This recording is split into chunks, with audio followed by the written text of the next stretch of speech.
어머님, 저 요즘 너무 힘들어요. 어머님이 새벽 5시만 되면 일어나셔서 주방에서 왔다 갔다 하시잖아요. 그 물 틀고 그릇 부딪히는 소리에 저도 깨고 애도 깨고. 아이고, 난 그저 아침 준비를. 그리고 어머님, 꼭 주말 아침마다 된장국 끓이시는데 저는 냄새 때문에 잠도 못 자겠고 애 옷에도 밥 냄새가 다 배요. 그게 그렇게 힘들었니? 어머님은 그리고 자꾸 옛날 방식으로 육아하시잖아요. 요즘처럼 더운 날씨에도 애한테 긴팔 입히라고 고집하시고 제가 엄마인데 제가 알아서 할게요. 너네가 덥다면서 에어컨을 3개 틀어서 지서가 감기 걸렸었잖니. 어머님, 사실 제가 요즘 알아본 게 있어요. 실버타운인데요. 실버타운이라고?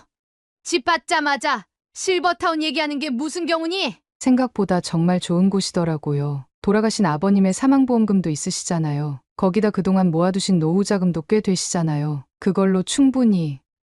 얘야, 그게 무슨 말이니? 거기 최고급 시설이래요. 어머님께서 그동안 모아두신 돈이면 충분히 지내실 수 있을 것 같은데 그 돈을 저희한테 주시면 제가 어머님 걱정 없이 지내실 수 있게. 내 돈을 너희한테 달라고? 어머님, 저도 이제는 좀 편하게 살고 싶어요. 매일 새벽에 깨고 집안에 가득한 된장찌개 냄새 맡으면서 이렇게는 못 살겠어요. 우리 아들은 뭐라고 하니?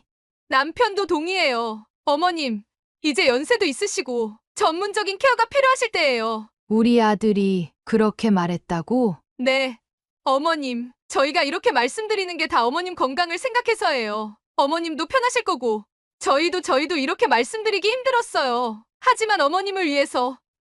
그래, 잘 알겠다. 너희들이 정 그렇게 생각한다면 니들 마음 잘 알았다. 저는 올해 72입니다. 김옥선이라고 합니다. 저는 며느리랑 아들이 한 말을 듣고 나서 밤새 잠을 이루지 못했어요. 지금부터 제가 살아온 이야기를 들려드리려고 합니다. 이야기에 앞서 구독과 좋아요를 눌러주시면 앞으로 업로드되는 영상을 더 빠르게 만나보실 수 있습니다. 그럼 이제 제가 어떻게 이 상황을 마주하게 되었는지, 그리고 특별한 이야기가 어떻게 끝나는지 함께 보시죠. 그날 밤 창밖의 달빛이 유난히 밝더라고요. 그 달을 보며 저는 35대 전으로 돌아갔습니다. 우리 용호가 초등학교 입학할 때였어요. 남편은 건설 현장에서 일했고 저는 시장에서 반찬 가게를 했죠. 돈은 빠듯했지만 그래도 행복한 날들이었어요. 입학식 날 다른 아이들은 다 새 책가방을 메고 있었는데 우리 용호만 헌 가방을 들고 있었어요. 돈이 없어서 작은 아버님이 쓰던 가방을 물려받았거든요. 용호가 저를 올려다보며 그러더라고요. 엄마, 나도 책가방 메고 싶어. 그 말을 듣는 순간 가슴이 찢어지는 것 같았어요. 그날 밤 남편과 의논했죠. 반찬 가게 물건 값을 조금 덜 주문하고 한 달 동안 된장찌개만 먹기로 했어요. 다음 날 새벽에 일찍 일어나 시장 구석구석을 둘러봤어요. 조금이라도 싼 가방을 찾아서요. 입학하고 얼마 안 됐을 때였어요. 담임 선생님이 찾아오셨어요. 우리 용호가 달리기를 정말 잘한다고, 학교에서 이런 아이는 처음 봤다고 하시더라고요. 그때부터였을까요?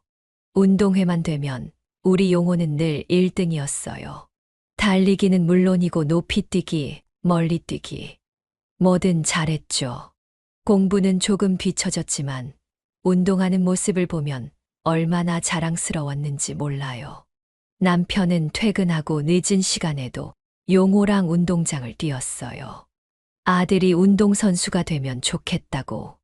우리 용호는 분명 성공할 거라고. 어느 날은 용호가 학교에서 운동화가 다 낡아서 창이 떨어졌다고 하더라고요. 그날로 남편이 월급 받은 걸 꺼내서 새 운동화를 사줬어요. 밥을 좀 줄여 먹더라도 운동화만큼은 좋은 걸 사주고 싶었거든요. 교장 선생님이 우리 부부를 따로 불렀어요. 용호를 체육 특기생으로 키워보는 게 어떻겠냐고. 중학교도 특기생으로 추천해 주겠다고 하시더라고요. 그때는 정말 행복했어요. 우리 아들이 꿈을 찾은 것 같아서요. 공부는 조금 못해도 운동으로 성공하면 되지.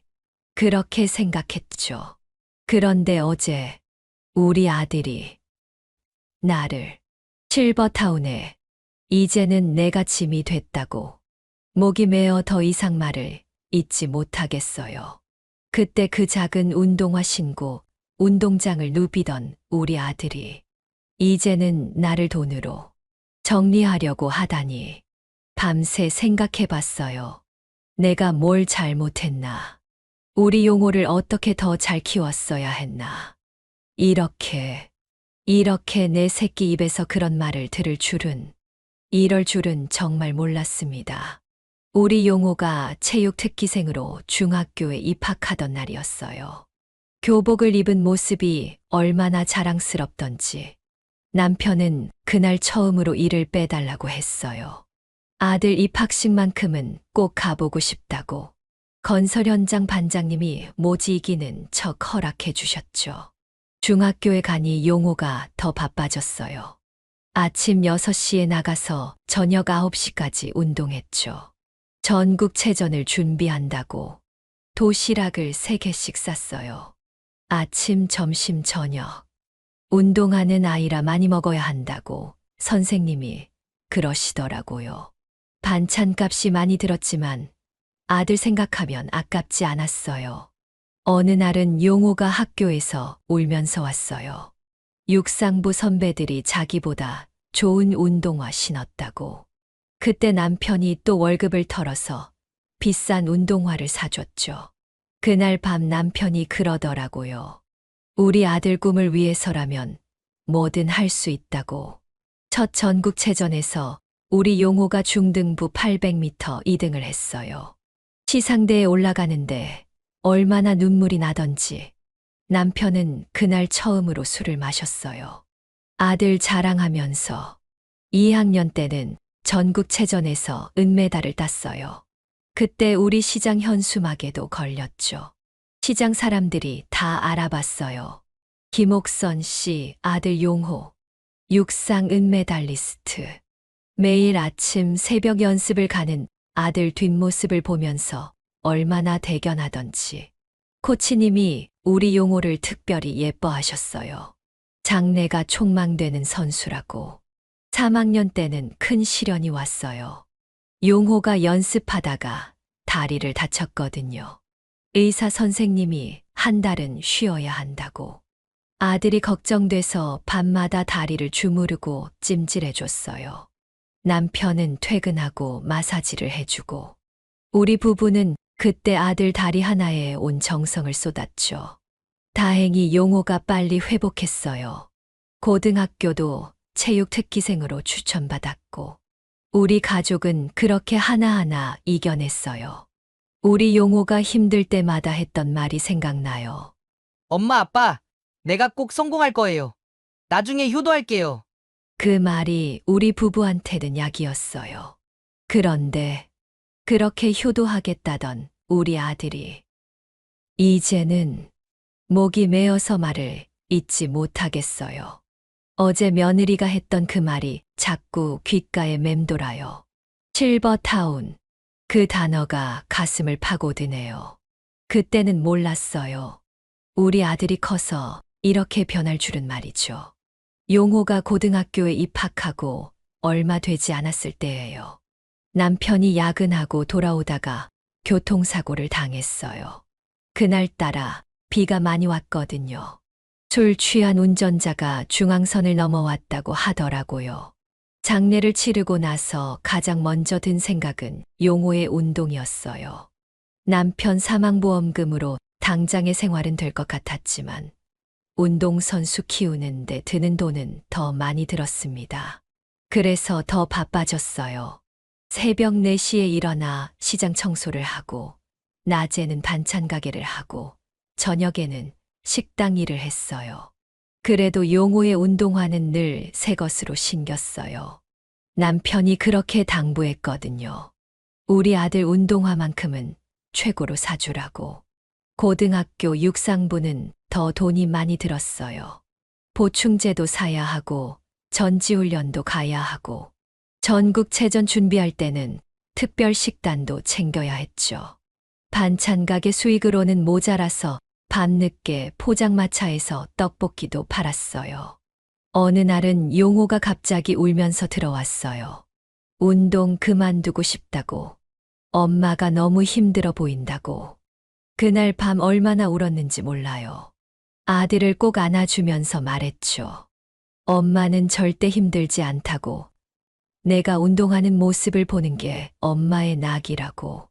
시합날이면 장사도 제쳐두고 경기장으로 달려갔어요. 다른 학부모들은 다들 부부가 함께 오는데 저 혼자 관중석에 앉아 있으면 가슴이 먹먹했죠. 그래도 용호가 달리는 모습만 보면 그 모든 게 눈 녹듯이 사라졌어요.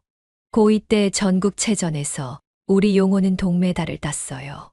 시상대에서 아들이 메달을 목에 걸고 하늘을 보더라고요. 아빠한테 보여주고 싶었나 봐요. 저도 모르게 눈물이 주르륵 흘렀어요. 학교에서 실업팀 스카우트 얘기가 나왔을 때는 얼마나 기뻤는지 몰라요. 그동안의 고생이 다 보상받는 것 같았어요. 남편이 살아있었다면 얼마나 좋아했을까. 용호는 매일 밤 절 안아주면서 그랬어요. 엄마, 조금만 더 참아줘. 내가 꼭 성공해서 엄마 은혜 갚을게. 그 말을 들을 때마다 더 힘이 났어요. 식당 일 하다가 손목을 다쳐서 깁스를 하고도 반찬 가게는 계속했어요. 아들 보충제 살 돈을 벌어야 했으니까. 이웃들이 그러더라고요. 그만 좀 하라고. 건강 망친다고. 하지만 전 멈출 수가 없었어요. 남편 없이 아들 뒷바라지하는 게 쉽지는 않았지만 그래도 행복했어요. 우리 용호가 꿈을 이뤄가는 걸 보는 것만으로도 충분했으니까. 그런데 이제는 그렇게 고생시켰던 우리 아들이 나를 실버타운으로 돈이 없어 라면만 끓여 먹을 때도 우리 모자는 서로를 보며 웃을 수 있었는데 이제는 돈으로 나를 정리하려고 하다니 밤새 생각해 봤어요. 그때 내가 덜 고생하고 덜 희생했더라면 아니면 더 잘해줬어야 했나. 우리 용호가 이렇게까지 변할 줄은 정말 몰랐네요. 용호가 고3이 되던 해봄이었어요. 전국체전을 앞두고 훈련하던 중에 큰 사고가 났죠. 아킬레스건이 끊어졌다고 하더라고요. 병원에서 의사 선생님이 그러시더라고요. 수술은 할 수 있지만 선수 생활은 어렵다고. 그 말을 듣는 순간 온 세상이 무너지는 것 같았어요. 용호는 며칠 동안 아무 말도 하지 않았어요. 병실에 누워서 천장만 바라보고 밥도 제대로 안 먹고 그 모습을 보는 게 너무 힘들었어요. 남편이 남겨준 보험금의 일부를 아들의 재활에 썼습니다. 남편에게는 미안했지만 그래도 우리 아들 다리가 더 중요했죠. 재활병원을 알아보고 치료를 시작했어요. 재활치료가 얼마나 힘든지 용호가 땀을 뻘뻘 흘리면서도 이를 악물고 했어요. 걷는 것부터 다시 시작하는데 그 과정이 너무 고통스러워 보였어요.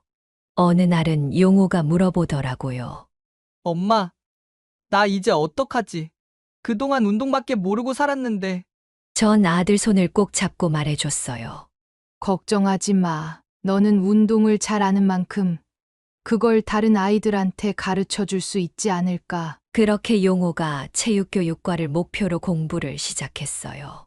운동선수가 되진 못해도 학교에서 아이들을 가르치는 체육 선생님이 되면 좋겠다고. 밤늦게까지 공부하는 아들 옆에서 커피를 타주면서도 가슴이 뭉클했어요. 재활치료하랴 공부하랴. 그래도 우리 아들이 다시 일어서는 모습을 보니 얼마나 감사하던지. 대학교 합격 통지서를 받던 날, 용호가 저를 껴안고 엉엉 울었어요. 엄마, 미안해. 내가 운동선수는 못 됐지만 좋은 선생님이 될게. 대학 생활 내내 장학금을 놓치지 않더라고요. 자기가 이제는 엄마 고생시키지 않겠다고. 알바도 하고 그 모습을 보면서 얼마나 대견하던지. 졸업하고 첫 발령받았을 때 용호가 얼마나 좋아하던지 처음으로 받은 월급으로 제가 좋아하는 한복을 사줬어요. 엄마, 이제 내가 효도할 거야. 그렇게 말하면서 그런데 그렇게 효도하겠다던 아들이 이제는 나를 실버타운으로 보내려고 하다니 교사가 된 지 얼마 안 됐을 때 용호가 그랬어요. 엄마가 아니었으면 난 여기까지 오지 못했을 거라고. 근데 이제는 그 말이 거짓말처럼 느껴지네요. 밤새 앨범을 봤습니다. 재활치료할 때 찍은 사진, 대학 졸업식 사진, 첫 출근하던 날 사진. 그때는 진심이었을 텐데 도대체 우리 아들이 어디서부터 잘못된 걸까요? 용호가 교사가 된 지 2년째 되던 해였어요. 어느 날 퇴근길에 아들이 활짝 웃으면서 들어오더니 엄마한테 할 말이 있다고 하는 거예요. 새로 부임한 음악 선생님 얘기를 하는데 얼굴이 빨개지고 말끝마다 웃음이 나더라고요. 이름이 수진이라고. 그 애가 피아노를 너무 잘 친대요. 처음에는 교무실에서 마주칠 때마다 인사만 하다가 어느 날 수진이가 방과 후 수업 준비하는 걸 용호가 도와줬나 봐요. 그때부터 더 가까워졌대요. 아들이 그러더라고요. 수진이가 자기 반 아이들 체육대회 응원가를 직접 작곡해줬다고. 그걸 들으면서 용호가 얼마나 설레했는지 엄마가 다 알 수 있었어요. 점심시간마다 교무실에서 도시락을 같이 먹었대요. 수진이는 요리를 잘해서 매일 도시락을 싸왔는데 용호한테도 조금씩 나눠줬다네요. 우리 아들은 그게 그렇게 좋더래요. 어느 날은 두 사람이 합창부 지도를 같이 하게 됐대요. 체육 선생님이 무슨 합창부냐고 했지만 용호는 매일이 즐거웠대요. 수진이가 피아노 치면 용호가 옆에서 박자를 맞추고 첫 데이트는 교내 체육대회 날이었어요. 다른 선생님들은 다 퇴근했는데 두 사람은 늦게까지 남아서 뒷정리를 했대요. 그러다가 같이 저녁을 먹게 됐다네요. 용호가 수진이를 집에 데려다 주면서 고백했다고 하더라고요. 운동장 트랙을 뛰던 선수에서 이제는 선생님이 된 자기 인생을 털어놨대요. 수진이는 조용히 듣고 있다가 용호의 손을 잡아줬대요. 그날 밤 아들이 얼마나 행복해하던지. 엄마, 내가 좋은 사람 만난 것 같아. 그러면서 수진이 자랑을 하도 하는데 밤이 새도록 듣고 싶더라고요. 두 사람은 주말마다 데이트를 했어요. 어느 날은 수진이가 우리 집에 놀러 온다고 해서 제가 달백숙을 끓여줬죠. 수진이가 맛있다고 하면서 정성이 가득 담긴 것 같다고 나중에 꼭 배우고 싶다고 하더라고요. 그때 수진이가 그러더라고요.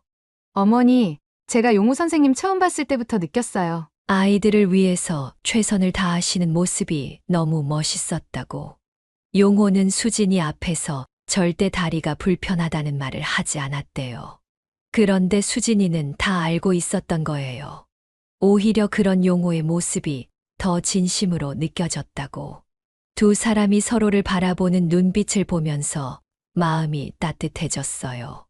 우리 아들이 이렇게 좋은 사람을 만나다니.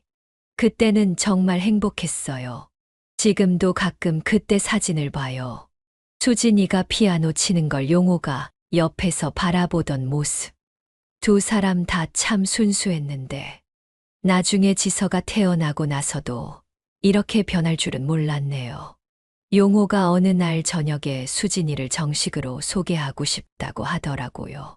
처음으로 인사드리러 오는 날이라고.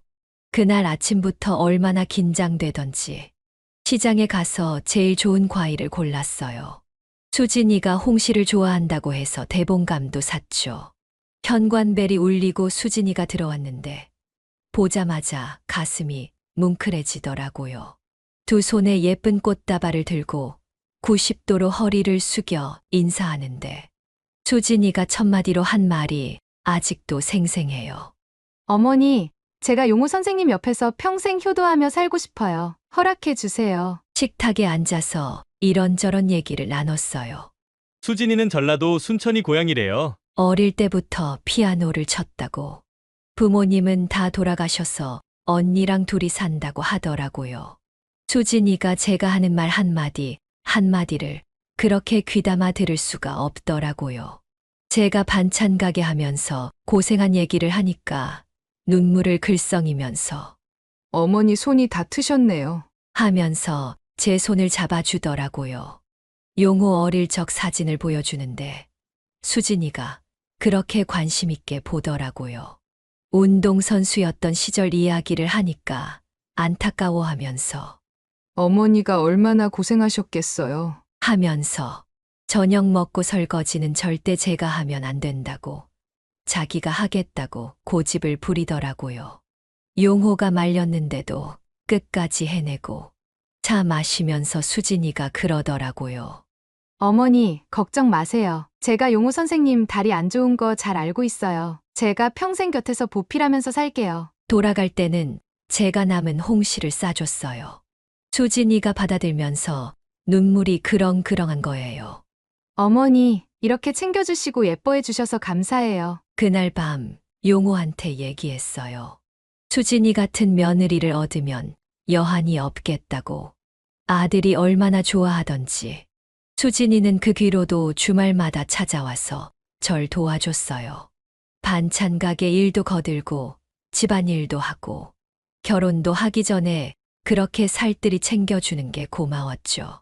어느 날은 수진이가 둘이 있을 때 그러더라고요. 어머니, 나중에 저희 아이가 생기면 어머니가 키워주세요. 어머니 같은 분이 우리 아이 키워주시면 얼마나 좋을까요? 그때는 정말 제가 복 받았다고 생각했어요. 이런 며느리가 어디 있나 싶어서 말이죠. 결혼식 날이었어요. 수진이가 웨딩드레스를 입고 나타났을 때 눈물이 왈칵 쏟아지더라고요. 이보다 더 예쁜 신부는 없을 거라고 생각했어요. 식이 시작되기 전 대기실에서 수진이가 저를 꼭 안아주면서 그러더라고요. 어머니, 이제 진짜 딸이 됐어요. 평생 효도하면서 살게요. 용호가 수진이 손을 꼭 잡고 식장으로 걸어가는데 옆에서 수진이가 그렇게 다정하게 발맞춤해 주더라고요. 하객들이 다들 감동했다고 하더라고요. 피로연 때 수진이가 깜짝 이벤트를 준비했더라고요. 용호를 위해 직접 작곡한 곡을 피아노로 연주해 준다고. 어찌나 아름답던지 하객들이 다들 눈물을 훔쳤어요. 신혼집은 우리 집 근처 작은 아파트를 전세 얻어서 시작했어요. 수진이는 출근하면서도 매일 아침 도시락을 싸갔죠. 용호 것까지 2개를. 휴일이면 수진이가 아침 일찍 와서 저랑 장을 봤어요. 시장에서 만나는 사람마다 며느리 자랑을 했죠. 이렇게 예쁘고 착한 며느리가 어디 있냐고. 명절 때는 더 기특했어요. 이틀 전부터 와서 음식 준비를 도와주고 제사상도 얼마나 예쁘게 차리던지 돌아가신 남편도 좋아하셨을 거예요. 그러다 임신 소식을 들었을 때는 수진이가 제일 먼저 저한테 달려와서 알려줬어요. 어머니, 우리 지서 잘 부탁드려요. 그러면서 배를 쓰다듬더라고요. 입덧이 심할 때는 제가 매일 죽을 끓여다 주고 보약도 지어다 주고 수진이는 그때마다 눈물 글썽이면서 고마워했어요. 지서가 태어나고 나서는 더 행복했죠. 수진이가 육아휴직을 하고 우리 집에서 산후조리를 했는데 그때가 제일 즐거웠어요. 아기 울음소리가 집안에 가득하고 수진이는 그때도 절 엄마처럼 따랐어요.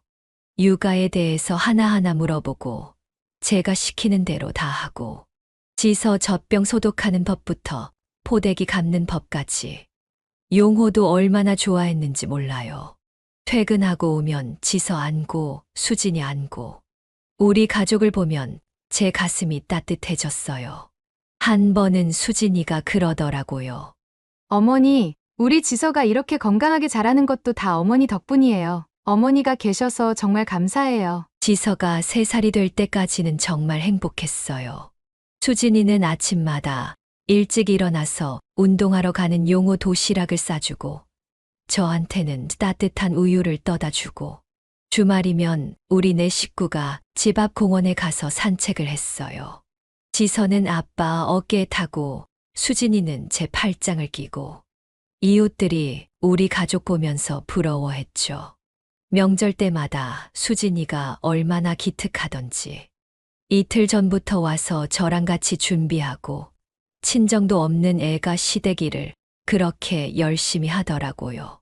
어느 날은 제가 감기에 걸렸는데 수진이가 새벽부터 죽을 끓여왔어요. 약도 사다 주고 발도 씻겨주고 친딸보다 더 잘하는 거 있죠. 지서도 참 예뻤어요. 할머니라고 부르면서 매달리고 머리 빗겨달라고 하고 그럴 때마다 수진이가 그러더라고요. 어머니, 지서가 어머니 닮아서 이렇게 예쁜가 봐요. 용호 생일 때는 수진이가 깜짝 파티를 준비했어요. 케이크도 직접 만들고 지서는 아빠 생일 축하한다고 피아노로 짧은 곡도 쳐주고 그때 용호가 얼마나 행복해하던지 수진이는 절 친정엄마처럼 따랐어요. 힘든 일 있으면 절 찾아와서 털어놓고 기쁜 일 있어도 제일 먼저 절 찾아오고 한 번은 이런 말을 하더라고요. 어머니, 전 정말 복 받았어요. 이렇게 좋은 시어머니를 만나서 저희 엄마가 살아계셨다면 얼마나 좋아하셨을까요? 지서가 유치원에 들어갈 때도 모든 걸 저랑 상의했어요. 어머니, 이 유치원은 어떠세요? 지서를 어디로 보내면 좋을까요? 하면서 용호도 늘 고마워했죠. 엄마, 우리 수진이 잘 부탁드려요. 하면서 저는 그때 정말 이런 며느리를 얻은 게 복이라고 생각했어요. 찬바람 불면 수진이가 제일 먼저 제 내복부터 챙겨주고 여름에는 시원한 오미자차를 매일 타다 주고 정말 친딸 같았어요. 어느 날 저녁 온 가족이 모여 식사를 하는데 제가 말을 꺼냈습니다. 이제 나이도 들고 너희도 자리 잡았으니 이 집은 너희들 명의로 바꾸려고 한다. 라고요. 혹시 나중에 내가 죽게 되면 상속세니 뭐니 세금이 많이 나온다고 하더라고. 그날 밤 수진이가 얼마나 좋아하던지. 저를 꼭 안아주면서 어머니, 정말 감사합니다. 평생 잊지 않을게요. 그러더니 다음 날부터 달라지기 시작했어요. 명예 변경을 위해 구청에 다녀온 그 저녁부터였어요. 수진이가 갑자기 인테리어 잡지를 펼쳐보더니 어머니, 저도 저희 명의 집이 생겼으니까 제 마음대로 한번 꾸며보고 싶어요. 어머니가 고르신 가구들 다 바꿀 거예요. 그 다음 날 제가 늘 하던 대로 장독대를 정리하려는데 수진이가 와서는 어머니, 집 인테리어 하는데 장독대가 진짜 안 어울리거든요. 제가 하고 싶은 대로 할 거니까 신경 쓰지 마세요. 며칠 뒤에는 마당에 있는 화분들까지 다 치우겠다고 하는 겁니다. 제가 그건 안 된다고 하니까 수진이가 어머니, 저희 집이잖아요. 제가 결정할게요. 라고 하는 거예요. 일주일쯤 지나서는 제 방 구조도 바꾸겠다고 했어요. 어머니 방은 너무 커서 반으로 나눠서 드레스룸을 만들고 싶다면서 이제 저희 집이 될 거니까 어머님은 작은 방으로 옮기시는 게 어떠세요? 수진이는 이제 아예 대놓고 이 집은 저희 거예요. 라고 말하기 시작했어요. 어머니가 애지중지하던 장롱도 내다 버리고 텃밭에 심어둔 채소들도 다 뽑아버렸어요. 그리고 나중에는 정말 실버타운 이야기까지 꺼내더라고요. 어머니는 편하게 실버타운에 가시는 게 어떠세요? 어머니 모아놨던 돈이면 최고급 시설에서 지낼 수 있대요. 이 말을 들은 저는 정말 잠을 이룰 수 없을 정도로 억울하고 답답했습니다. 다음 날이었습니다.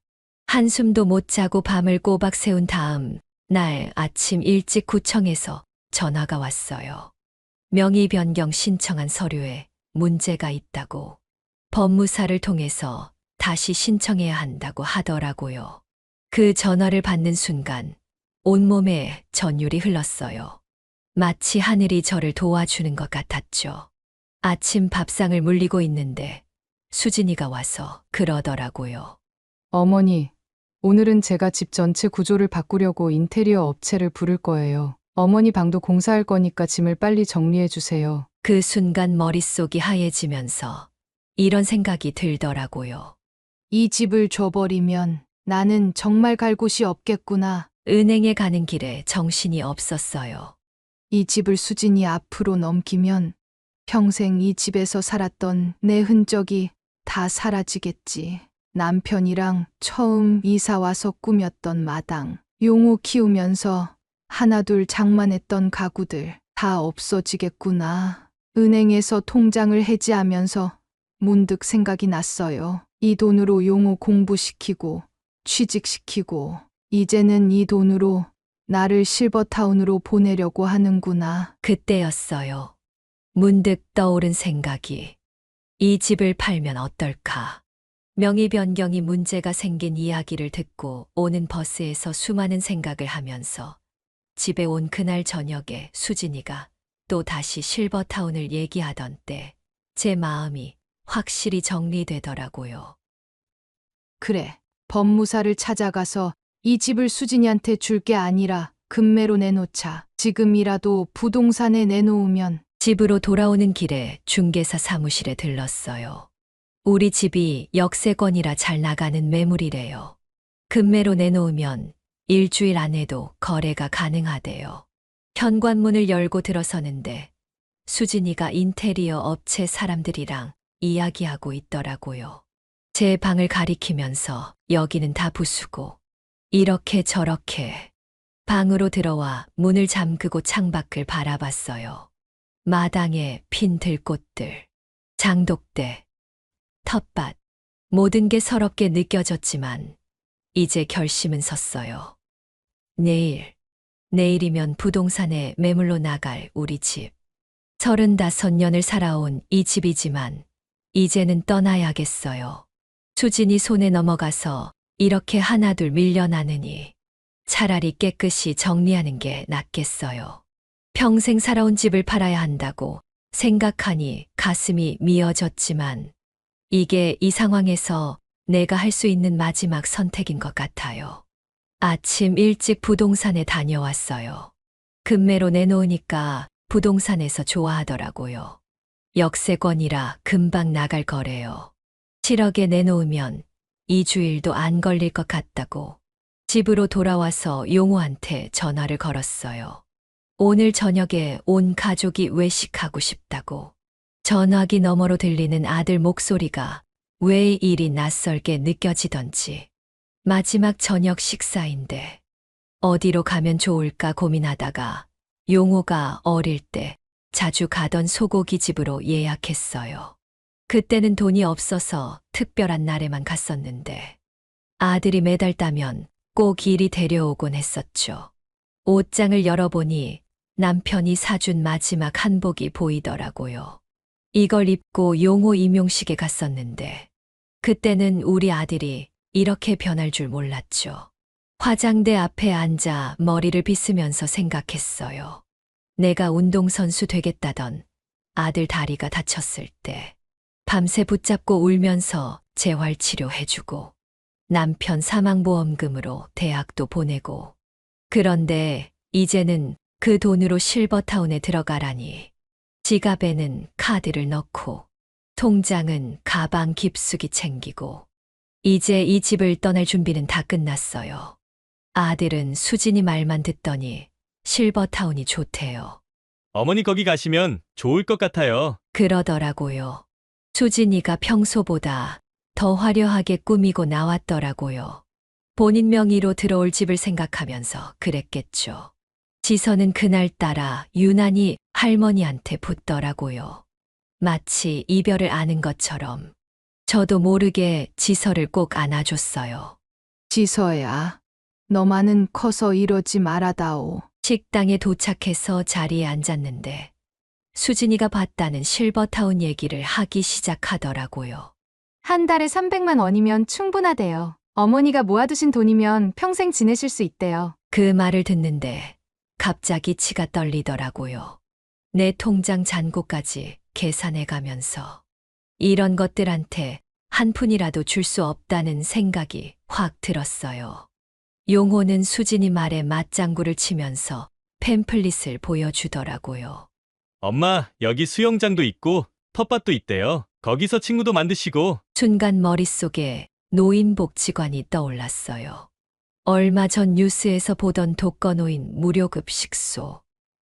그래. 이런 배은망덕한 것들 돈 한 푼 주지 말고 전부 그리로 보내야겠다. 평소에 저는 독거노인들이 노후 빈곤 때문에 자살률이 높다는 뉴스에 관심이 굉장히 많았습니다. 하지만 제가 할 수 있는 건 아무것도 없다고 생각을 했었습니다.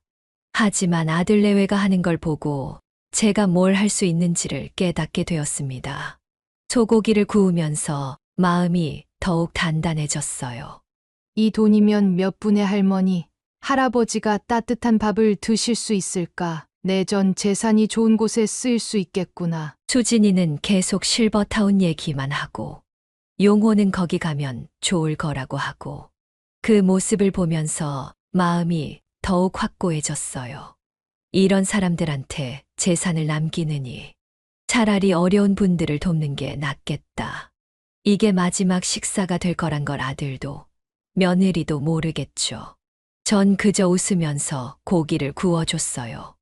마지막이니까 이 배은망덕한 것들의 마지막 모습이라도 기억해 두려고.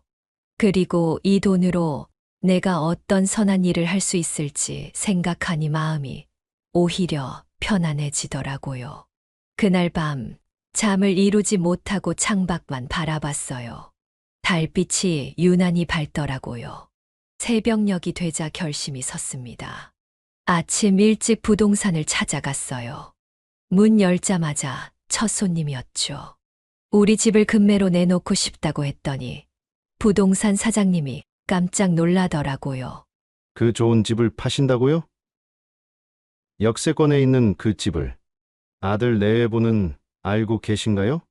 고개를 가로젓자 한참을 망설이시더니 급매라면 7억에 일주일 안에도 거래가 가능하다고 하시더라고요. 발걸음을 재촉해 다른 부동산도 둘러봤어요. 다들 비슷한 시세를 부르더라고요. 몇 군데를 더 돌아보다가 첫 번째 갔던 부동산으로 다시 들어갔죠. 사장님, 7억이면 계약하겠습니다. 최대한 빨리 진행해 주세요. 부동산 사장님이 저를 안쓰럽게 바라보시더라고요. 아마도 눈치채신 것 같아요. 평생 살던 집을 급매로 내놓는 제 사정을. 집으로 돌아오는 길에 마트에 들렀어요. 평소 즐겨 먹던 과자랑 음료수를 잔뜩 샀죠. 이제 곧 이 동네를 떠날 텐데 마지막으로 한 번 더 즐기고 싶어서요. 현관문을 열고 들어서는데 수진이가 인테리어 업체 사람들과 이야기를 나누고 있더라고요. 제 방을 가리키면서 이걸 다 허물고 드레스룸을 만들고 그 모습을 보니 제 결정이 옳았다는 생각이 들었어요. 방으로 들어와 창밖을 바라봤죠. 35년 동안 봐온 이 풍경. 이제 곧 낯선 사람의 것이 되겠지만 그래도 이게 나은 것 같아요. 남편과 함께 장만한 가구들, 용호 어릴 적 사진들. 하나하나 정리하면서 눈물이 나려는 걸 꾹 참았어요. 짐을 싸면서 생각했죠. 이제 정말 떠나는구나. 부동산에서 연락이 왔어요. 내일 집을 보러 오겠다는 사람이 있대요. 제 방에 앉아 통장을 꺼내 보았어요. 남편 사망보험금, 평생 모아온 적금. 이걸로 새 삶을 시작해야겠다고 생각하니 마음이 차분해지더라고요. 밤이 되자 수진이가 또 실버타운 얘기를 꺼내더라고요. 어머니, 거기 가시면 친구도 많이 생기실 거예요. 그 말을 듣는데 웃음이 나왔어요. 며칠만 기다려봐라. 내가 어떤 표정을 지을지 궁금하네. 창밖의 별을 보면서 생각했어요. 이 별들을 보며 용호를 키웠는데 이제는 이 집을 팔아 좋은 일에 쓰는 게 나을 것 같아요. 배은망덕한 자식에게 주느니 도움이 필요한 분들을 돕는 게 낫겠죠. 내일이면 계약금을 받을지도 모르겠네요. 가슴이 떨리지만 이제 돌이킬 수는 없어요. 이게 제가 선택할 수 있는 마지막 존엄이니까요. 아침 일찍부터 집을 보러 오겠다는 사람이 있었어요. 수진이는 그날따라 인테리어 업체를 부르겠다고 전화하고 있었죠. 그런데 현관문이 열리면서 낯선 부부가 부동산 사장님이랑 들어오시더라고요. 수진이가 놀라서 저를 쳐다봤어요. 어머니, 이분들은 누구세요? 집을 사러 오신 분들이야. 순간 수진이의 얼굴이 하얗게 변하더라고요. 부동산 사장님이 이것저것 설명하시는데 수진이가 갑자기 소리를 지르기 시작했어요. 어머니, 이게 무슨 짓이에요?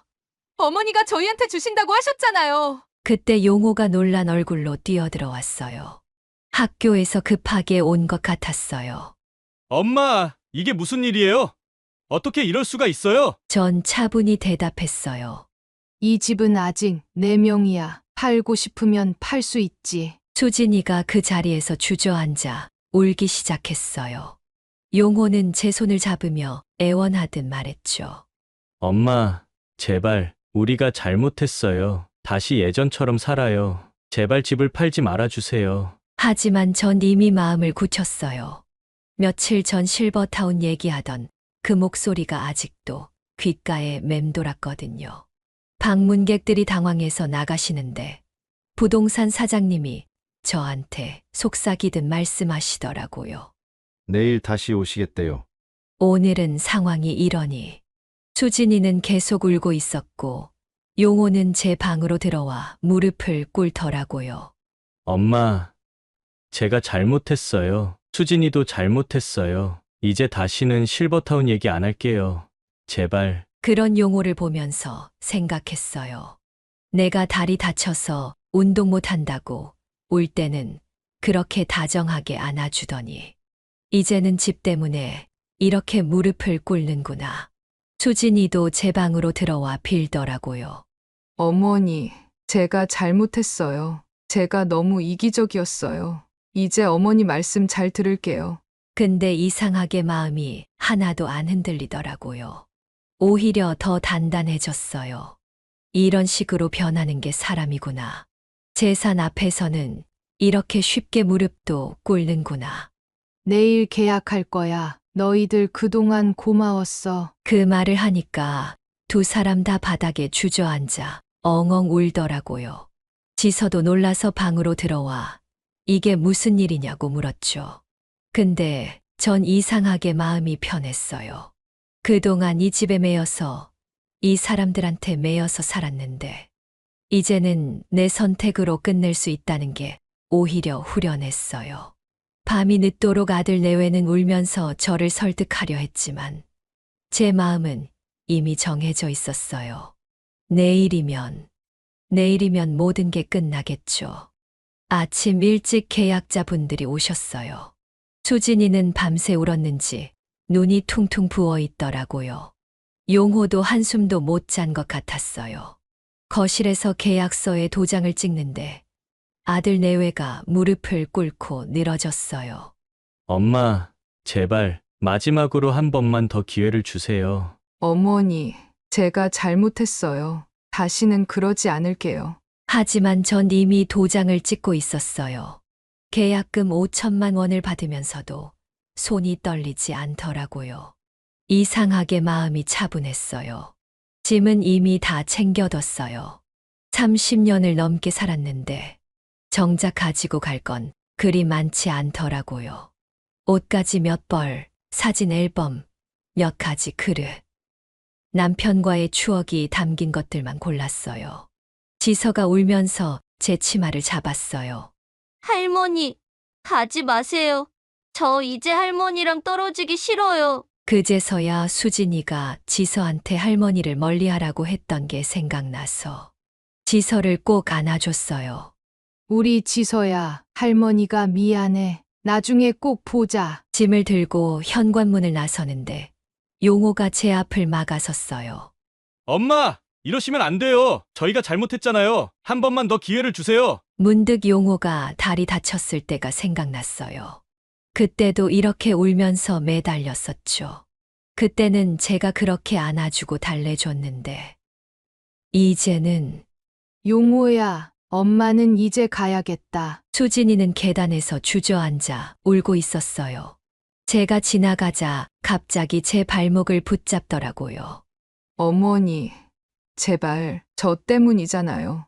제가 다 잘못했어요. 발걸음을 떼기가 힘들었지만 그래도 앞으로 걸어갔어요. 뒤에서 들리는 울음소리를 들으면서도 돌아보지 않았죠. 택시에 짐을 싣는데 온 동네 사람들이 쳐다보고 있더라고요. 30년을 같이 살았는데 이렇게 끝나는구나.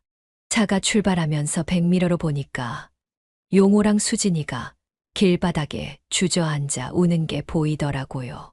지선은 계단에서 할머니 하고 부르면서 손을 흔들고 그제서야 눈물이 나더라고요. 하지만 후회는 없었어요. 이렇게라도 끝내야 했으니까. 내 자존심을 지키려면 이렇게라도 해야 했으니까. 택시 기사님이 물어보시더라고요. 할머니, 어디로 모실까요? 노인복지관으로 가주세요. 창밖으로 우리 동네가 지나가는 걸 보면서 생각했어요. 이제 정말 새로운 시작이구나. 이 돈으로 더 좋은 일을 할 수 있겠구나. 노인복지관에 도착해서 원장님을 만났어요. 제가 지난번에 미리 연락을 드렸거든요. 김옥선 할머님이시죠? 전화로 말씀하신 분이. 원장님 앞에 앉아서 제 이야기를 털어놨어요. 아들 내외 이야기, 집을 판 이야기, 그리고 제가 결심한 것까지. 7억 중에서 5억을 기부하고 싶어요. 독거노인분들 도우시는 데 써주세요. 나머지는 아들이 그토록 원하던 실버타운에 들어가려고요. 원장님이 놀라시더라고요. 할머님, 이렇게 큰 돈을 실버타운은 어떻게? 괜찮아요. 2억이면 제가 평생 실버타운에서 살기에 충분해요. 아들이 그렇게 가보라고 하던데 그 말은 들어줘야죠. 서류 작성을 하면서도 마음이 편했어요. 아들이 원하는 대로 해주면서 동시에 이렇게 좋은 일도 하고 원장님이 자세히 설명해 주셨어요. 5억으로 무엇을 할 수 있는지, 몇 분의 할머니, 할아버지가 따뜻한 밥을 드실 수 있는지, 매일 100분 정도가 더 식사를 하실 수 있어요. 그리고 겨울철 난방비도 지원하고. 그 말을 들으니 눈물이 났어요. 제가 고생하면서 모은 돈이 이렇게 좋은 곳에 쓰이다니. 기부 약정서에 도장을 찍으면서 생각했어요. 이제 아들한테 전화해서 알려줘야지. 엄마가 내 말대로 실버타운 간다고. 전화를 걸었어요. 용호야, 엄마, 내 말 들을게. 실버타운 갈게. 소화기 너머로 들리는 아들의 흐느끼는 소리. 엄마, 정말 미안해요. 우리가 모실 수 있었는데. 괜찮아. 내가 그렇게 좋다고 하는 곳인데 엄마가 한번 가볼게. 복지관을 나서면서 생각했어요. 아들이 원하는 대로 해주는 것. 이게 가장 큰 복수가 될 것 같아요. 평생 그 미안함을 안고 살겠죠. 앞으로 이 복지관에 기부한 돈으로 매일 100명의 어르신들이 따뜻한 밥을 드실 거예요. 그걸 생각하니 발걸음이 가벼워지네요. 노인복지관 원장님이 아들 내외에게 감사패를 전달하는 날이었어요. 두 사람 다 영문도 모른 채 참석했겠죠. 오늘 이 자리는 김용호 선생님, 어머님께서 기부해 주신 5억 원에 대한 감사패 전달식입니다. 순간 수진이와 용호의 얼굴이 하얗게 변하더라고요. 5억이라는 숫자에 귀를 의심하는 듯 했어요. 저희 복지관의 무료급식소는 하루 100명의 어르신들께 더 많은 식사를 대접할 수 있게 되었습니다. 그리고 겨울철 난방비 지원도. 용호가 의자에서 일어나 비틀거리더니 그대로 주저앉아 버렸어요. 수진이는 입을 틀어막은 채 눈물을 흘리고 있었고요. 어머니, 그 돈이면 실버타운에서 평생을. 용호의 떨리는 목소리가 들리더라고요. 그제서야 제가 앞으로 나가서 마이크를 잡았어요. 네, 평생 살 수 있는 돈이었죠. 하지만 전 우리 아들이 그토록 권하던 실버타운에 들어갈 2억만 남기고 나머지는 다 기부했어요. 수진이가 그 자리에서 엉엉 울기 시작했어요. 어머니, 저 때문이죠. 제가 그렇게 말씀드리지만 않았어도. 아니야, 수진아. 내 덕분에 좋은 일 하게 됐네. 너희가 실버타운 얘기 안 했으면 이런 결정 못 했을 거야. 그 말에 수진이는 더 크게 흐느꼈어요.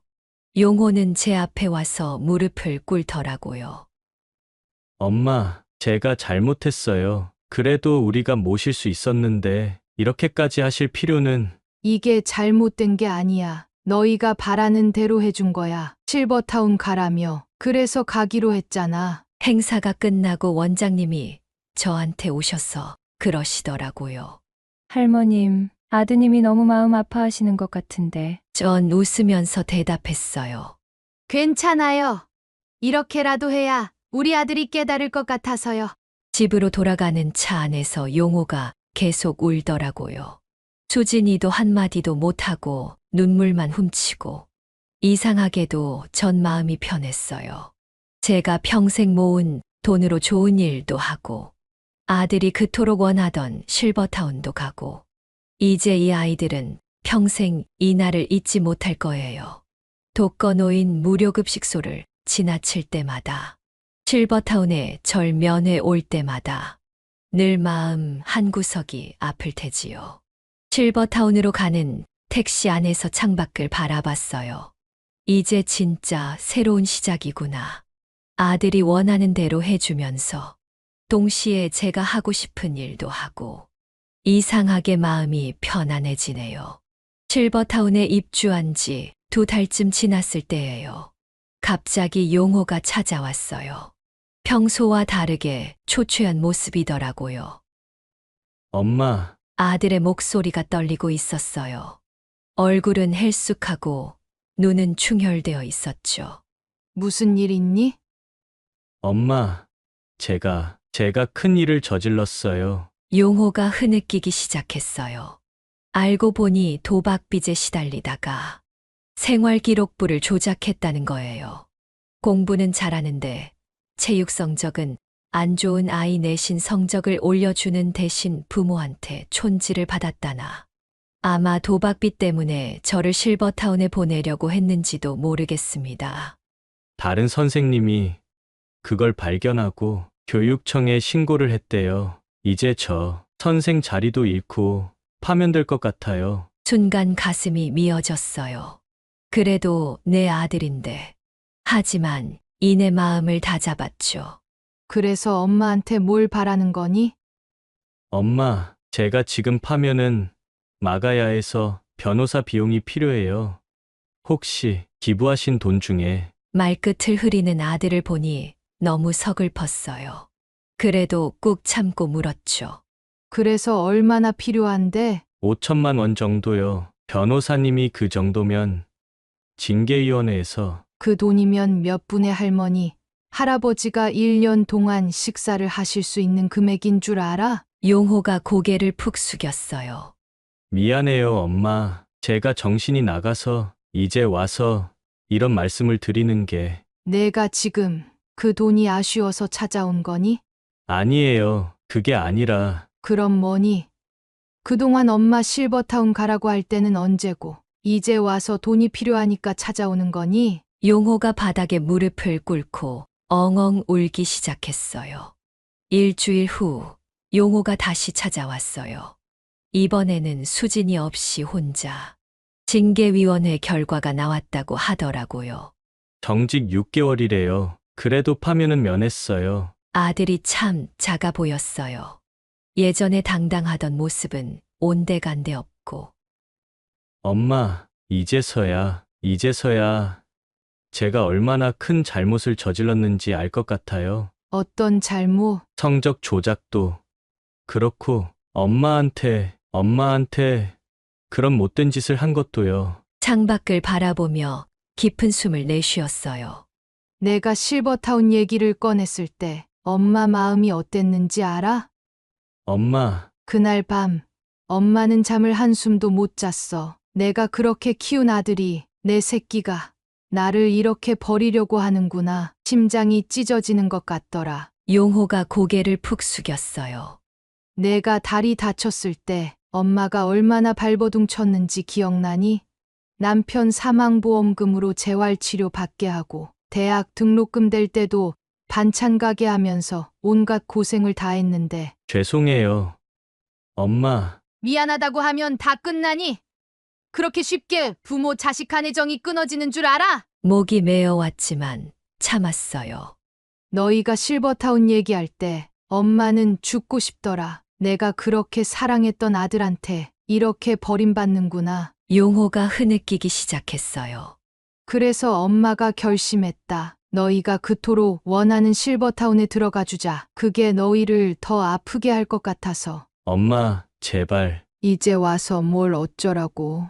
엄마 재산 다 기부하고 실버타운에 들어와 살면서 매일 밤 내 생각하면서 눈물 흘리는데 이제 와서 뭘 어쩌라고. 창밖에서 비가 내리기 시작했어요. 너 이제 엄마가 여기 있는 게 편하니? 너희가 원하던 대로 됐으니까 엄마, 그게 아니라.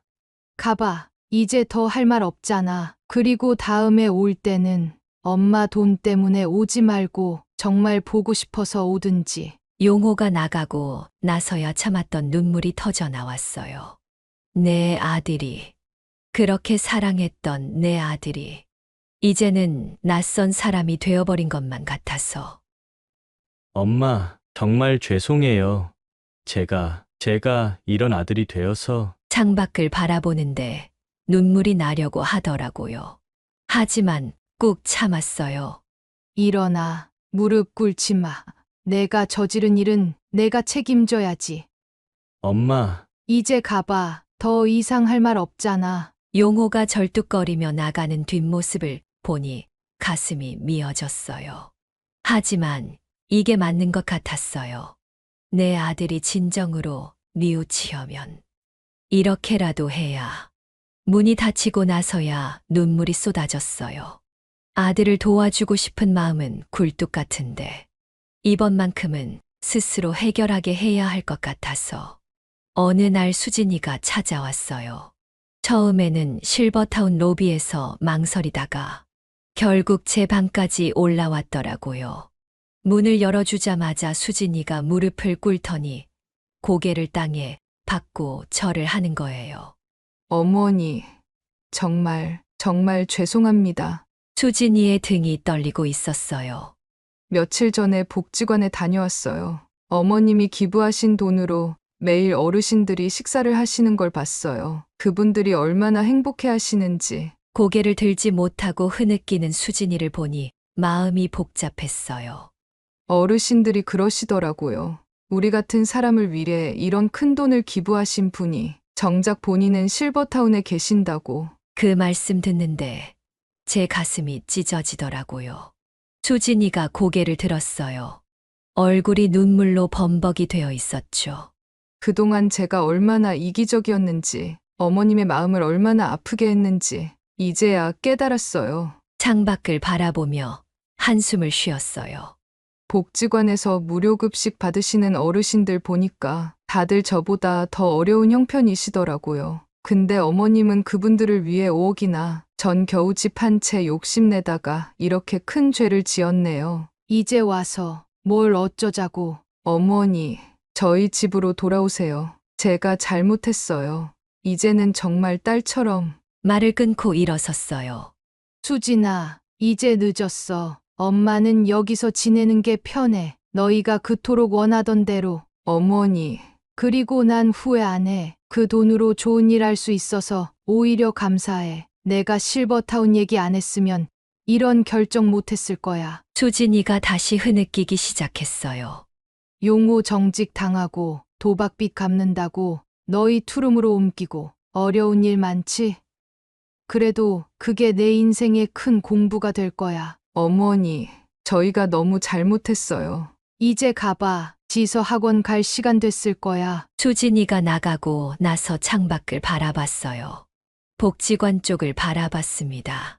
오늘도 그곳에서 몇 분의 어르신들이 따뜻한 밥을 드시겠죠. 실버타운에서 지낸 지 석 달째 되던 날이었어요. 복지관 원장님한테 전화가 왔더라고요. 할머님, 오늘 아드님이 찾아오셨어요. 매주 토요일마다 봉사활동을 하고 싶다고. 순간 가슴이 덜컥했어요. 용호가 그런 결심을 하다니. 그 주 토요일 일부러 복지관에 들렀어요. 용호가 주방에서 설거지를 하고 있더라고요. 엄마, 왜 오셨어요? 용호가 당황한 듯 손을 닦으며 나왔어요. 이제부터 매주 토요일마다 여기서 봉사할 거라며. 맞니? 네, 제가 이제야 조금 알 것 같아요. 엄마의 마음을. 설거지하다 말고 용호가 고개를 숙였어요. 돈이 전부가 아니란 걸, 부모 자식 간의 정이 얼마나 소중한 건지 이제야 깨달았어요. 그래. 여기 오시는 어르신들 보면서 제가 얼마나 잘못된 생각을 했는지, 엄마한테 얼마나 못된 짓을 했는지, 용호의 눈에서 눈물이 흘러내렸어요. 앞으로 평생 봉사하면서 살게요. 어머니도 저한테 이런 깨달음을 주시려고 그러셨죠? 고개를 끄덕였어요. 엄마가 기부하신 돈으로 이렇게 많은 분들이 도움을 받고 계시는데 전 그동안 욕심만 부리고 있었네요. 주방 구석에서 어르신들이 식사하시는 모습이 보였어요. 이젠 매주 여기 나와서 설거지도 하고 배식도 돕고 청소도 하고 제가 할 수 있는 건 다 하려고요. 그래.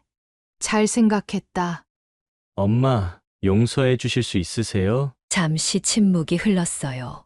시간이 필요하구나. 엄마도 내가 진심으로 변화하는 모습을 보고 싶어. 네, 앞으로 제가 꼭 보여드릴게요. 진정한 효도가 뭔지. 그날 복지관을 나오면서 마음이 따뜻해졌어요. 우리 아들이 이제야 조금씩 어른이 되어가는 것 같아서. 용호네 가족이 이사 간 투룸은 월세 60만 원짜리 작은 집이었어요. 아이까지 3명이서 지내기엔 좁아 보이긴 했는데 그래도 전 절대 도움 안 주려고요. 이런 환경에서도 살아보고 극복해봐야죠. 원장님이 그러시더라고요. 어느 날은 수진이가 지서 데리고 와서 급식 봉사를 하고 갔다고. 할머님, 며느님이 많이 달라지셨어요. 어르신들 식사 대접하면서 눈물을 글썽이시더라고요. 지서도 이제는 매주 토요일이면 복지관에 온대요.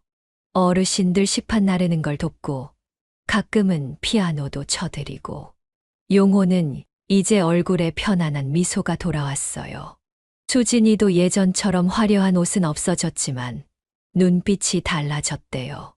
어느 날은 복지관 어르신이 그러시더라고요. 옥선이 며느리 맞아. 저번에 와서 내 손도 씻겨주고 참 착한 며느리더라. 용호네 가족이 달라진 건 지서가 제일 잘 알아요. 할머니, 이제 엄마 아빠가 싸우지도 않아요. 매일 저녁같이 밥 먹고 주말에는 복지관도 가고. 한 번은 수진이가 찾아와서 그러더라고요. 어머니, 전 이제야 진짜 행복이 뭔지 알 것 같아요. 돈보다 더 소중한 게 있다는 걸. 작은 월세 방에서 시작하는 새 생활. 겉으로 보기엔 초라해 보일지 모르지만 그 안에서 우리 가족이 진짜 가족이 되어가고 있다는 게 느껴져요. 지서가 그러더라고요. 할머니, 우리 집 작아도 좋아요. 엄마 아빠가 이제 더 행복해 보여요. 가끔 생각해요. 그들이 큰 집에서 불행하게 사는 것보다 작은 집에서 행복하게 사는 게 더 나은 것 같아요. 며칠 전에는 용호가 월급 봉투를 들고 와서 복지관에 기부를 했대요. 적은 돈이지만 그 마음이 참 예쁘더라고요. 이제 우리 가족은 달라졌어요. 돈은 적어졌지만 마음은 더 부자가 된 것 같아요. 1년이 지났어요. 이제는 복지관 어르신들이 용호네 가족을 알아보시네요. 매주 토요일이면 용호가 제일 먼저 와서 주방 일을 시작해요. 설거지도 하고 바닥도 닦고. 이제는 제법 익숙한 손놀림이더라고요. 수진이는 어르신들 목욕 봉사를 자처했어요. 처음엔 낯설어 하시던 할머님들도 이제는 수진이만 찾으신대요. 우리 수진이 손이 참 약손이야. 등도 잘 닦아주고. 지서는 이제 초등학교 3학년이 됐어요. 토요일마다 피아노 연주를 해드리는데 어르신들이 얼마나 좋아하시는지 몰라요. 우리 지서 손녀가 또 왔네. 오늘은 무슨 노래 들려줄까? 용호가 그러더라고요. 이제는 오히려 잘 된 것 같다고. 아이들을 더 잘 이해하게 됐대요. 수진이도 달라졌어요. 음악 재능 기부하면서 월급의 5%는 꼭 복지관에 기부한대요. 적은 돈이지만 제 마음만은 어머니만큼 크고 싶어서요. 어느 날은 원장님이 그러시더라고요. 할머님, 이제 이 복지관에서 용호 선생님 가족을 모르는 분이 없어요. 다들 그렇게 칭찬하시니. 봉사를 시작한 지 1년. 용호의 얼굴에 처음으로 진짜 웃음이 돌아왔어요. 수진이도 화장기 없는 얼굴이 오히려 더 예뻐 보이고 어르신들이 그러시네요. 우리 옥선이 며느리 이제 보면 딸 같아. 저번에는 내가 감기 걸렸다니까 죽도 끓여오고. 복지관 행사 때마다 용호네 가족이 제일 바빠요. 설이나 추석에도 꼭 나와서 어르신들 식사 대접하고 말벗도 해드리고. 지선은 요즘 꿈이 생겼대요. 할머니, 저도 나중에 커서 복지관에서 일하고 싶어요. 어르신들 도와드리는 게 좋아요. 가끔 생각해요. 그때 그 선택이 우리 가족을 이렇게 바꿔놓을 줄은 몰랐다고. 돈은 잃었지만 더 소중한 걸 찾은 것 같아요. 저는 이제 실버타운에서 편하게 지내고 있어요. 아들이 그토록 원하던 곳에서. 처음에는 제가 이곳에 오게 될 줄은 몰랐어요. 하지만 이제는 이해해요. 가끔은 우리가 원치 않던 길이 더 좋은 결말을 가져다 주나 봐요. 이곳에서 좋은 친구들도 많이 생겼어요. 매일 아침 단체로 요가도 하고, 오후에는 노래교실도 다니고, 저녁에는 친구들과 산책도 하고, 특히 김 할머니랑은 제일 친해졌어요. 그분도 저처럼 재산 문제로 자식들과 갈등이 있었대요. 서로의 아픔을 나누다 보니 위로가 되더라고요. 용혼의 가족은 매주 한 번씩 꼭 면회를 와요. 이제는 실버타운에 올 때마다 미안한 마음에 고개를 숙이는 아들의 모습이 안쓰러울 정도예요. 지서가 요즘 절 보면서 그러더라고요. 할머니, 여기 사시는 게 행복해 보여요. 친구들도 많으시고. 맞아요. 전 이제 행복해요. 제가 모은 돈으로 좋은 일도 하고, 아들 내외도 바르게 살고, 전 여기서 편하게 지내고, 얼마 전에는 복지관 원장님이 찾아오셨어요. 할머님 덕분에 우리 어르신들이 매일 따뜻한 밥을 드실 수 있어요. 정말 감사합니다. 가끔 창밖을 보면서 생각해요. 돈이란 게 참 묘하다고. 자식들 주려고 모았던 돈이 이렇게 좋은 곳에 쓰이다니. 사랑하는 시청자 여러분, 살다 보면 예상치 못한 순간에 마음이 무너질 때가 있습니다. 저에게는 그게 자식과 며느리가 저를 실버타운으로 보내려 했던 그 순간이었어요. 하지만 이제는 압니다. 그 순간이 제게 새로운 축복의 시작이었다는 걸요. 그 아픔이 없었다면 전 다른 독거노인분들의 아픔을 이해하지 못했을 거예요. 그 상처가 없었다면 제 아들도 이렇게 성숙한 사람으로 변하지 못했겠죠. 때로는 우리 삶에서 가장 어두운 순간이 가장 밝은 빛을 만나는 시작이 되기도 합니다. 제게는 그 쓰라린 경험이 오히려 축복이 되어 돌아왔어요. 상처는 우리를 더 강하게 만들고 시련은 우리를 더 지혜롭게 만드나 봅니다. 제가 깨달은 건 진정한 행복은 가진 것을 나누는 데서 온다는 거예요. 그리고 그 나눔이 다시 우리에게 더 큰 기쁨으로 돌아온다는 것도요. 매일 복지관에서 따뜻한 밥을 드시는 어르신들의 미소를 보면서 제가 오히려 더 큰 선물을 받은 것 같아요. 여러분의 인생에도 분명 힘든 순간이 찾아올 거예요. 하지만 그 순간이 끝이 아니랍니다. 새로운 시작이 될 수도 있어요. 중요한 건 그 순간에 우리가 어떤 선택을 하느냐, 그리고 그 선택을 통해 우리가 어떤 사람으로 성장하느냐 하는 거죠. 전 이제 매일 아침 창밖을 보며 감사 기도를 드립니다. 제게 이런 깨달음을 주신 것에 대해, 그리고 이렇게 달라진 우리 가족을 보게 해주신 것에 대해, 여러분이라면 제 상황에서 어떤 선택을 하셨을까요? 여러분의 이야기도 댓글로 들려주세요. 여기까지 인생의 후반부를 이야기하다 지혜 사연이었습니다. 끝으로 김옥선 할머니의 이야기가 마음에 드셨다면 구독, 좋아요, 알림 설정 부탁드립니다. 감사합니다.